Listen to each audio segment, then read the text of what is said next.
എല്ലാവർക്കും B C ടെക്കിൻ്റെ പുതിയ വീഡിയോയിലേക്ക് സ്വാഗതം. ഇന്നത്തെ വീഡിയോയിലൂടെ ഞാൻ നിങ്ങൾക്ക് പറഞ്ഞു തരുന്നത് ഒരു സെമി ഓട്ടോമാറ്റിക് വാഷിംഗ് മെഷീനിൽ തുണികൾ ഉണക്കിയെടുക്കുമ്പോൾ ശ്രദ്ധിക്കേണ്ട കാര്യത്തെക്കുറിച്ചാണ്.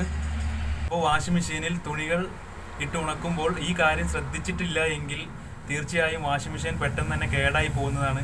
പ്രത്യേകിച്ച് ഇപ്പോൾ മഴക്കാലമൊക്കെ ആയതുകൊണ്ട് വാഷിംഗ് മെഷീൻ്റെ ഉണക്കുന്ന മോട്ടർ അല്ലെങ്കിൽ സ്പിൻ മോട്ടർ തകരാറിലായി കഴിഞ്ഞാൽ വളരെയധികം ബുദ്ധിമുട്ടാണ്. അപ്പോൾ എൻ്റെ വീഡിയോ മുഴുവനായിട്ട് കണ്ടാലേ നിങ്ങൾക്ക് ഞാൻ പറയുന്ന കാര്യം എന്താണെന്ന് മനസ്സിലാവത്തുള്ളൂ. ഇത് അറിയാത്തവരുടെ അറിവിലേക്ക് വേണ്ടിയിട്ടാണ് ഞാൻ ഈ വീഡിയോ ചെയ്യുന്നത്. അറിയുന്നവരുണ്ടെങ്കിൽ ക്ഷമിക്കണം. എന്താണ് ശ്രദ്ധിക്കേണ്ട കാര്യം എന്തെന്ന് വെച്ചാൽ ഞാൻ നിങ്ങൾക്ക് വാഷിംഗ് മെഷീൻ്റെ അകത്ത് തുണി ഇട്ടുകൊണ്ട് കാണിച്ചു തരാം. അതിന് മുന്നായിട്ട് എനിക്ക് നിങ്ങളോട് ചെറിയൊരു കാര്യം പറയാനുണ്ട്. എൻ്റെ വീഡിയോ ഇഷ്ടപ്പെട്ടാൽ എൻ്റെ വീഡിയോക്ക് ലൈക്ക് ചെയ്യാനും എൻ്റെ ചാനൽ സബ്സ്ക്രൈബ് ചെയ്യാനും മറക്കരുത്. അപ്പോൾ ഞാൻ ആ വീഡിയോ ഫുട്ടേജ് കാണിക്കാം. ഒരു വാഷിംഗ് മെഷീൻ്റെ അകത്ത് തുണികളെല്ലാം ഇട്ട് എന്തൊക്കെ ചെയ്യണം, എന്തൊക്കെ ചെയ്യാൻ പാടില്ലാത്തത് എന്നൊക്കെ ഞാൻ നിങ്ങൾക്ക് വിശദമായിട്ട് പറഞ്ഞു തരാം. അപ്പോൾ ആ വീഡിയോ ഫുട്ടേജിലേക്ക് പോവാം. ഈ വാഷിംഗ് മെഷീനിലാണ് ഞാൻ നിങ്ങൾക്ക് എങ്ങനെ ശരിയായ രീതിയിൽ ഡ്രൈ ചെയ്തെടുക്കാം, അല്ലെങ്കിൽ ഡ്രയർ എങ്ങനെ ശരിയായ രീതിയിൽ യൂസ് ചെയ്യാമെന്നും യൂസ് ചെയ്യുമ്പോൾ ശ്രദ്ധിക്കേണ്ട കാര്യം എന്താണെന്നും ഞാൻ ഈ വാഷിംഗ് മെഷീൻ യൂസ് ചെയ്തിട്ടാണ് നിങ്ങൾക്ക് കാണിച്ചു തരുന്നത്. അപ്പോൾ ഇതിൻ്റെ പേരാണ് സ്പിൻ ക്യാപ്പ്. ഇതിൻ്റെ പേര് പലർക്കും അറിയില്ല. ഇതിൻ്റെ പേര് സ്പിൻ ക്യാപ്പ് എന്നാണ്. ഇതൊരു പ്രധാനപ്പെട്ട സാധനമാണ്. ഇത് നഷ്ടപ്പെട്ടിട്ടുണ്ടെങ്കിൽ, പൊട്ടിപ്പോയിട്ടുണ്ടെങ്കിൽ പുതിയത് എത്രയും പെട്ടെന്ന് മേടിക്കേണ്ടതാണ്. അപ്പോൾ നമുക്ക് വാഷിംഗ് മെഷീൻ തുറന്നു നോക്കാം. തുറന്നു. ഇതാണ് വാഷിംഗ് മെഷീൻ്റെ ആ വൈറ്റ് കളറിൽ കാണുന്നതാണ് വാഷിംഗ് മെഷീൻ്റെ ഡ്രമ്മ്. ഇതിൻ്റെ പേര് ഡ്രം എന്നാണ്. ഈ ഡ്രമ്മിൻ്റെയും ബോഡിയുടെ ഇടയിൽ ചെറിയൊരു ഗ്യാപ്പുണ്ട്. അതിപ്പോൾ നിങ്ങൾക്ക് ഞാൻ വീഡിയോയിലൂടെ കാണിച്ചു തരാം. ഇപ്പോൾ കാണാവേ. നമ്മൾ ഈ ഡ്രമ്മിൻ്റെ അകത്ത് തുണിയിട്ട് ഉണക്കിയെടുക്കുമ്പോൾ ആ സ്പിൻ ക്യാപ്പ് യൂസ് ചെയ്തിട്ടില്ലെങ്കിൽ ആണ് പ്രശ്നം. നമ്മൾ ശ്രദ്ധിക്കേണ്ട കാര്യം സ്പിൻ ക്യാപ്പ് യൂസ് ചെയ്യലാണ്. അപ്പോൾ സ്പിൻ ക്യാപ്പ് യൂസ് ചെയ്തിട്ടില്ലെങ്കിൽ കണ്ടോ, ഈ ഗ്യാപ്പിലൂടെ തുണി അങ്ങോട്ട് പുറത്തോട്ട് ചാടിപ്പോയിട്ട് ആ മോട്ടറിന് കറങ്ങാനുള്ളൊരു ശേഷി നഷ്ടപ്പെടുത്തും. എന്നിട്ട് മോട്ടർ കേടാവും. അങ്ങനെയാണ് പ്രശ്നം. അപ്പോൾ നമുക്ക് ഇച്ചിരി തുണി ഇട്ടിട്ട് സ്പിൻ ക്യാപ്പ് യൂസ് ചെയ്യാതെ ഒന്ന് വർക്ക് ചെയ്യിപ്പിച്ച് നോക്കാം. അപ്പോൾ എന്ത് സംഭവിക്കുമെന്ന് ഞാൻ നിങ്ങളെ കാണിച്ചു തരാം.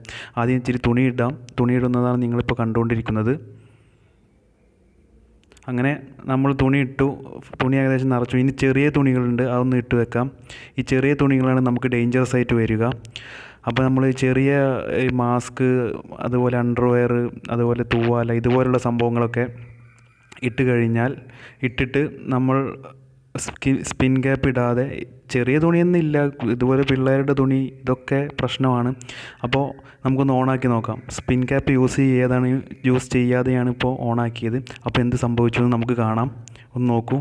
കണ്ടോ, ഈ വാഷിംഗ് മെഷീൻ്റെ മുകൾ ഭാഗത്തു കൂടി ആ ഗ്യാപ്പിലൂടെ അങ്ങോട്ട് ഇറങ്ങിപ്പോകാനുള്ളൊരു ടെൻഡൻസി തുണികൾ കാണിക്കുകയാണ്. കാരണം ഇത് സ്പീഡിൽ അങ്ങ് റൊട്ടേറ്റ് ചെയ്യുമ്പോൾ ഈ തുണികളൊക്കെ പൊങ്ങി വന്നിട്ട് ആ ഗ്യാപ്പിലൂടെ അങ്ങോട്ട് താഴോട്ട് വീണിട്ട് ഇതിൻ്റെ കറക്കത്തെ ബാധിക്കും, അതുപോലെ മോട്ടറിനെ ബാധിക്കും. പിന്നെ വെള്ളം ലീക്കാവും. അങ്ങനെ മോട്ടർ കേടാനുള്ള സാധ്യതകളൊക്കെ കൂടുതലുണ്ട്.